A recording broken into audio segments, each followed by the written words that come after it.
ஹர ஹர சங்கர ஜய ஜய சங்கர ஹர ஹர சங்கர ஜய ஜய சங்கர. ஸ்ரீ மடத்தில் மகா பெரியவாளோட பரமேஷ்டி குருக்களோட ஆராதனைகள் வருஷம் நடத்தப்படுறது வழக்கம். அந்த ஆராதனையில் கலந்துக்க வேத வித்துக்கள், வைத்தீஸ்வரர்கள், பண்டிதர்கள் பல 100 பேர் கலந்துக்குவா. ஆராதனைகள் நடக்கிற நாட்களில் அவா எல்லோரும் ஒரே சமயத்தில் போஜனம் செய்விக்கிறது வழக்கம். அந்த வைபவம் மட்டுமல்லாமல் ஸ்ரீமடத்தில் விசேஷ ஆராதனைகள் நடக்கின்ற சமயத்திலே எல்லாம் நிறைய பேருக்கு ஒரே சமயத்தில் சமைக்க வேண்டி இருக்கும். அதற்காகவே விசேஷமாக சிலரை அழைப்பது உண்டு. இந்த மாதிரி ஸ்ரீ மடத்திலே வைபவங்கள் ஆராதனைகள் நடக்கின்ற சமயத்திலெல்லாம் குறிப்பிட்ட ஒரு சமையல்காரரை கட்டாயமாக கூப்பிடுவார். அவரோட கைப்பக்குவம் அலாதியானது. மகா பெரியவாளோட பரம பக்தரான அந்த பாரிசாதர் வேற ஒரு ஊரில் வேலை பார்த்துட்டு இருந்தாலும் அந்த முதலாளிக்கிட்டே உத்தரவு வாங்கிட்டு வேலையாக மடத்துக்கு வந்து சமையல் கைங்கரியத்தை செய்ய ஆரம்பித்து விடுவார். அப்படி சமைக்கிறதுக்கு கூறிய எதையும் அவராக கேட்கவும் மாட்டார். மகா பெரியவாளோட திருக்கரத்தால் ஆசீர்வாதம் செஞ்சு கொடுப்பதை வாங்கி கொண்டு அவர் சார்பில் ஸ்ரீ மடத்திலே நடக்கிற ஆராதனையிலே கலந்துக்கிறவாளுக்கும் சமைச்சு போடுறதிலே கிடைக்கிற புண்ணியம் மகா சந்தோஷத்துக்காகவுமே அவர் வருவார். பல காலமாக இப்படியே வந்துட்டு இருந்த அவருக்கு வயசு அதிகரித்து அதன் காரணமாக ஆரம்பத்தில் செஞ்ச மாதிரி பரபரன்னு இல்லாமல் கொஞ்சம் மெதுவாகத்தான் அவரால் சமைக்க முடியும். பரமாச்சாரியா அனுகிரகம் இருக்கிற வரைக்கும் நான் வந்து சமைச்சு தருவேங்கிறதுல உறுதியாக இருந்தார். தொடர்ந்து பல வருஷங்களாக இப்படி கலந்துட்டு அவருக்கு ஒரு சமயம் மடத்தில் பரமேஷ்டி குரு ஆராதனை நடந்த சமயத்திலே மடத்தோட காரியதர்சி தகவலை சொல்லவில்லை. அதனால் அவருக்கு விஷயமே தெரியவில்லை. அவர் வராமலே அந்த ஆராதனை முடிந்தெடுத்து அதைத் தொடர்ந்து மறுவாரமும் பரமேஷ்டி குருக்களில் இன்னொரு குருக்கும் ஆராதனை வந்தது. இந்த நேரத்தில் அங்கே பக்தருக்கு மனசிலே ஏதோ தோணி இருக்கு. வழக்கமாக வருடம் இந்த சமயத்திலே தான் ஆராதனை நடக்கும். இந்த வருடம் இன்னும் கூப்பிடவே இல்லையே, ஒருவேளை நமக்கு கடுதாசி எதுவும் போட்டு அதை கிடைக்காம போயிடுத்தோ என்னவோ தெரியலையே, எதுக்கும் பார்த்துட்டு வருவோம்னு அவராகவே புறப்பட்டு வந்துவிட்டார்.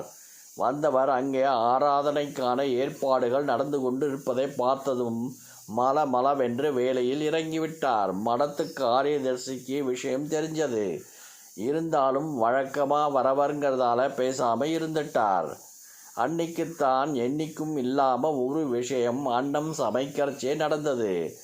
பாரிசாரருக்கு வயசாயிட்டதால சாதத்தை சரியான பக்குவத்திலே இறக்கி வைக்க முடியலை. அதனால் கொஞ்சம் குழைந்து விட்டது. அடடா, இப்படி ஆயிடுத்தேன்னு அவர் சங்கடப்பட்டு கொண்டு இருந்த சமயத்திலே சரியாக அங்கே வந்தார் மடத்தோட காரியதர்சி. இதுக்குத்தான் இந்த வருஷத்துலேருந்து உங்களை கூப்பிட வேண்டாம்னு நினைச்சேன். வயசு ஆயிடுத்து இல்லையா, இனிமே நீங்கள் ஒதுங்கிக்கிறது தான் நல்லது, கொஞ்சம் அழுத்தமாகவே சொன்னார். அவ்வளவுதான். கண் கலங்கிடுத்து அந்த பக்தருக்கு. தப்புதான் செஞ்சு கொஞ்சம் அசந்து விட்டேன். இதோ இன்னும் கொஞ்சம் நேரத்திலே அவள் எல்லாம் சாப்பிட வரத்துக்குள்ளே பொலன்னு பூ மாதிரி சாதம் வடித்து வச்சுடுறேன். தழுதழுப்பாக சொன்னவர் அதே மாதிரி சீக்கிரம் சாதம் வடிச்சும் வைத்து விட்டார். ஆச்சு. ஆராதனைக்கு இடையில் எல்லோரும் போஜனம் பண்ணுற நேரம் வந்தது. வேத வித்துக்கள் கிட்டத்தட்ட 100 பேருக்கு மேல் வந்து பந்தியிலே உட்கார்ந்தா. எல்லோருக்கும் தலை வாழை இலை போட்டு காய்கறி எல்லாம் பரிமாறிவிட்டு அன்னம் பரிமாற தயாரான மடத்திலே தொண்டர்களுக்கு அப்பத்தான் அங்கே ஒரு அதிசயம் நடந்தது. யாரும் எதிர்பார்க்காதபடி திடீரென்று அங்கே வந்தார் மகா பெரியவா. சாப்பிட உட்கார்ந்தவா எல்லோரும் மரியாதைக்காக எழுந்திருக்க முயல, வேண்டாம் சைகையாலே தடுத்தார் ஆச்சாரியா.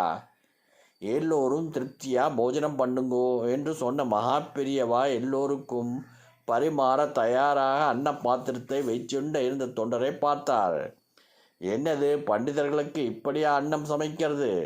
ஒருத்தர் இலையிலே பரிமாறினா சாத்தில் ஒரு பருக்கை மற்றவ இலையிலே விழுறது கூட தப்பாச்சே, கொஞ்சம் குழஞ்சின்னா இருக்கணும்.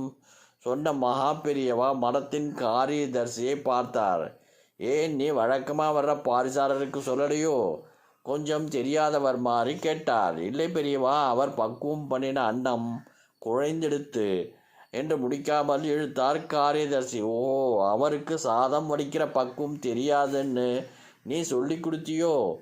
மகா பெரியவா கேட்டதிலே கொஞ்சம் எள்ளல் தோணித்து. அப்புறம் என்ன? தொண்டர்கள் உட்கரான அறைக்கு ஓடிப்போய் பக்தர் முதல்ல வடித்த குழைஞ்ச சாதத்தை எடுத்துட்டு வந்து பரிமாறினார். சாதம்னா கொஞ்சம் குழைஞ்சிருக்கணும். அப்பத்தான் அது குழம்பு ரசம் எல்லாத்தோடையும் பூரணமாக சேரும். அதோட இப்படி குழைஞ்சி இருந்தால் தான் வயசுக்கு இதம். புரிஞ்சுதா? இதெல்லாம் வழக்கமாக பண்ணுறவாளுக்கு தெரியும். நீ புதுசாக பக்குவம் சொல்ல வேண்டாம்.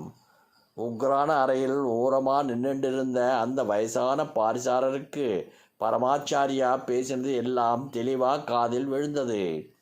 இப்போ இரண்டாவது தடவையா அவரோட கண்ணிலே ஜலம் வழிந்தது. இது ஆனந்தத்திலே நிறைஞ்சிருந்ததுன்னு சொல்லணுமா என்ன? ஆராதனையெல்லாம் முடிஞ்சு அந்த பக்தர் புறப்படுறச்சே மகா பெரியவா விசேஷமாக ஒரு சால்வை பொத்தச் சொல்லி கொஞ்சம் கனிகளும் தாராளமாக தட்சணையும் கொடுத்து ஆசீர்வாதம் பண்ணி அனுப்பினார். அதுக்கப்புறம் பலகாலம் மடத்துக்கு வந்து தொண்டு செஞ்சார் அந்த பக்தர். பக்குவம் வந்தால் தானாக குழைந்து வரும்.